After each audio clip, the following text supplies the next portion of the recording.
Hey everybody, this is Elsa932 on YouTube. Thank you for joining me for episode 11 of Love is Blind Denver. Let's get into it because Joe just drove off from the suit shopping. We need to know, did somebody follow him? So we see Madison. It's 6 days till the wedding, y'all. We see Madison crying, telling someone on the phone that Joe left, that he's gone. And that Joe said that he had a total breakdown after the tux fitting and says she is not his person and he would say no at the altar. I said that is effed up to tell her on the phone. Did he text or did he call? Madison, I have questions. How did he do this? Well, Joe walks into the apartment and she hugs him and, she says, why didn't you talk to me before the wedding dress stuff? He said it was rough. She's like, it's crazy to go from wedding dress shopping to breakup. What am I missing? He has no answers. He said, he just doesn't know. It's just not right. It doesn't feel right. She's like, well, what's wrong? Tell me what's wrong. He said he can't put his finger on it. She's like, funny how this happened after the singles. Is there someone in the singles you're interested in? Do you want to, do you want to see me with somebody else? He's like, he doesn't even want to think about her with someone else. She's like, we break up. That's what's going to happen. But he denies wanting to see anybody in the singles. Y'all believe Joe? Okay. But hey, she's like, you will see me. If we break up here, you'll see me in the future with someone else. He said he doesn't have an answer. He just sorry. Now, Madison, we know. Joe, we know. You said you weren't attracted to her. You said she wasn't your type. So we know exactly why you're saying no. Stop lying to the girl. At least in the final moments, be honest with her. So she says, maybe we would be better in the real world. Maybe no wedding timeline. She's looking for hope, y'all. She's looking for hope that they could continue this. Maybe not in this setting. Maybe in the real life with no cameras. He's like, we made it a lot further than if it was in the real world. Because he would not have gotten to know her this deep. We know this. We know this. Because you would never even talk to her because she's not your type.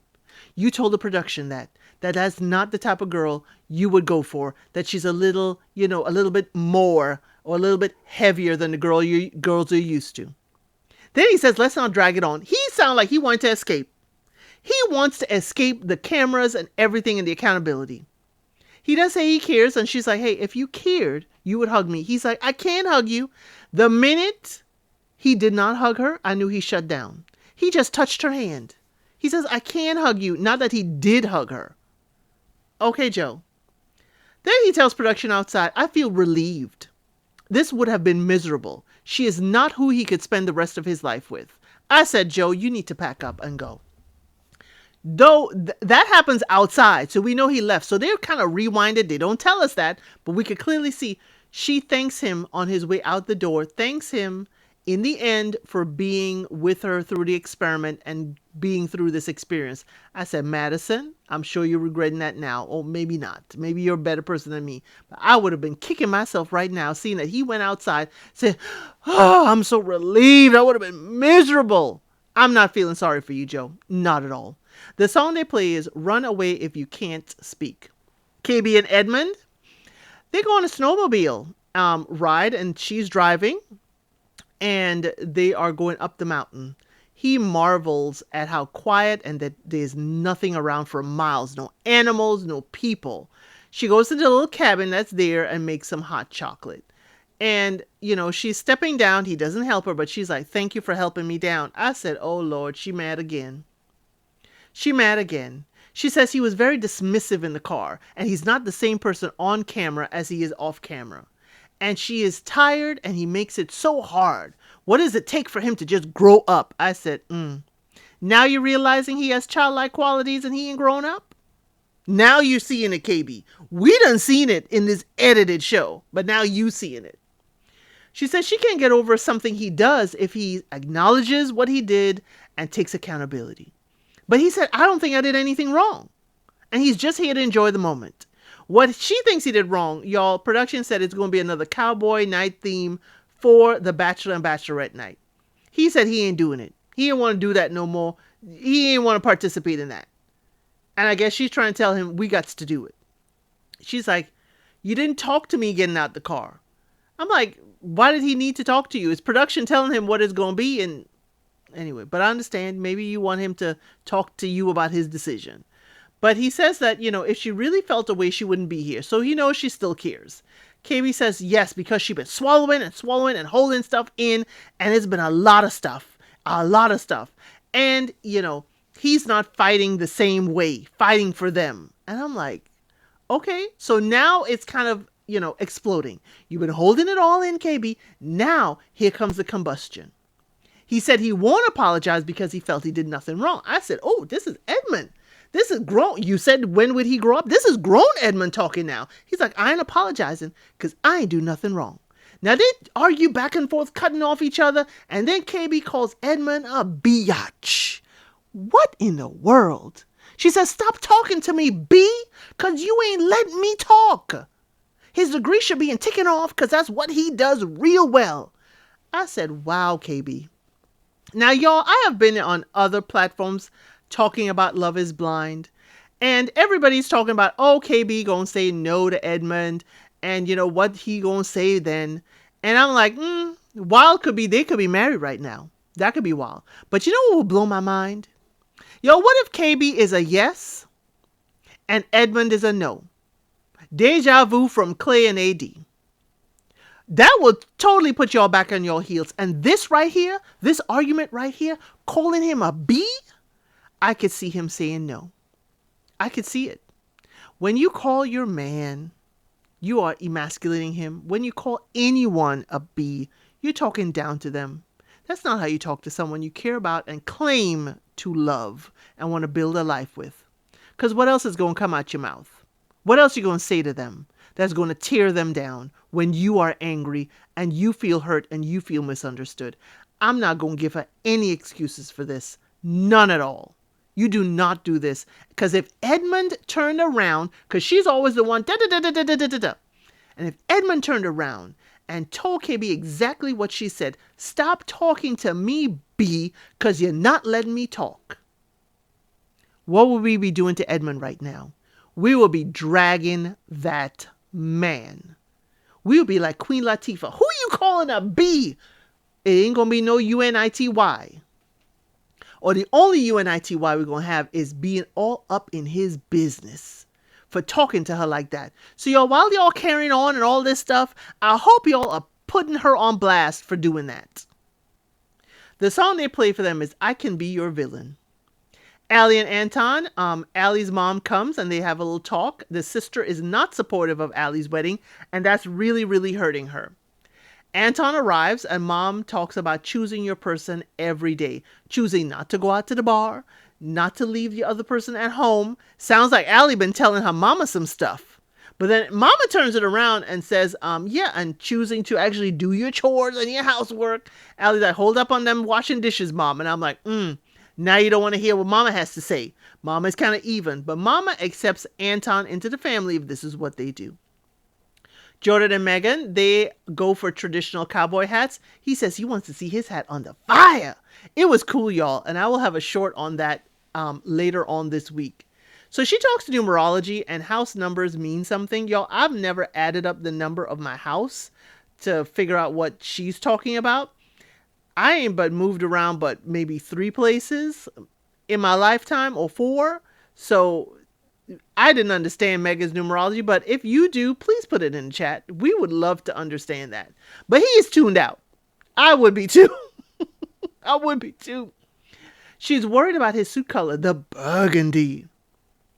And she says she feels off when he gets super quiet. He says he doesn't want to talk work and bore her about it. Sometimes he just wants to be quiet. We see KB and Edmund. He walks in bringing flowers. He apologizes for ignoring her, and he doesn't want to lose her and wants to make up for it. She says she wanted to take her ring off and throw it in the mountain that day. And he starts scrambling and telling her she's the best thing for him and all this stuff, what she's done to make him better. And KB says he gives her hope with the apology. He was a man when he walked in. He did not ignore the issue. She has learned to be patient from him. She apologizes for cussing at him, and this is not who she is anymore, and knows it was unacceptable. He has changed her for the better, and she's not giving up on them. And he's looking at her like he's expecting her to lash out again at him. He was not expecting calm. That's not how he looked. Now, I appreciate the apology, KB. I appreciate this is not who you want to be anymore, but that tongue lashing you gave him may have ended the relationship. Putting anything against Edmund if he really looked at it and said this was the moment that was the end for him when you called him out of his name. But hey, I'm glad y'all both apologized, but I'm hearing too much apologies from y'all over and over again. This may not be what's great for y'all. Allie and Anton, they do a sleigh ride. They affirm each other. And he's like, don't go breaking my heart. She's like, what heart? I was like, Allie gonna be a no. But they're sitting far from each other, not even touching when they sit by the fire and under, individual blankets. I was like, can we cuddle? At least a little bit? And now that I think about it, how much affection do we see Allie and Anton give each other? How much times do we see them holding hands or even really hugging? Do we see any affection? We don't. But he said he doesn't, he does a lot of talking about not giving up and building together and putting in effort, both of them. The song they play is in the end, everything is going to be all right. We see Edmund and KB skating. He shows his moves on his rollerblades and she claps him and she claps for him and they start rolling. And she is proud that they didn't give up on each other. They had a really fun date. Then we see Megan and Jordan. They're packing and she says she wants more talking and more than one word answers. Because he's like, yeah, okay, cool. He says that she's being very abrasive with this and it doesn't sound like she's hearing him. She's not hearing him when he says he's tired and they're not in the same boat. And she doesn't see how he can be tired, and that is a problem because her boat is much bigger than his. Now, first I thought it was financially, but then I thought about it. Jordan has work, he has his son, he has responsibilities that Megan just doesn't have. It's not just money. She's like, he doesn't share about his job. He's like, hey, sometimes I just want to come home, sit and watch a movie. She's like, well, we fell in love talking and now we're not talking. He's like, that's in the pods. We are no longer in the pods. The last thing he wants to do is come home and talk some more when he's been talking all day long with people. It feels like she doesn't listen even when he does talk because he's saying he's tired. She doesn't believe him. He doesn't want to talk about work. She's still prodding him. He said he's been tired forever and needs her to be his backbone and not something else to make him tired. He said he talks to people all day at work. He doesn't want to come home and talk all the time. Megan's like, hey, he could join her on day trips to LA, trips for the weekend with her friends. And he's like, when you have kids, you're going to slow down your life. And he doesn't want a nanny like she was, claiming to have for their kids. He wants to raise his own kids. He said he can't do tennis at 10 a.m. on a Wednesday and traveling to Italy with a 5-year-old will be a chore. He says life changes with a kid and you got to be okay with that. Now, Jordan, the only thing I want to say is traveling with a kid, you got to start early. You got to start now, traveling and flying and different trips. And I understand your son has medical needs, but you could do some trips, okay? You could do some flying for an hour or two. Get him used to it, before you go all the way to Italy from Denver. Because at 8 months old, my son was on a plane all the way to Hawaii. It was over 10 hours in traveling at 8 months. People didn't even know there was a baby on board. Just put that out there. So when he was 3 to 4 years old, he was able to go off with grandparents who were free to travel. It's like, here's his passport. Take him. Have fun. Megan does say she has worked so hard so she can live the life she wants and enjoy it. Marriage is a change, but it should not be a whole lifestyle overhaul. And she also wants him to court her, plan nice dates, and bring flowers.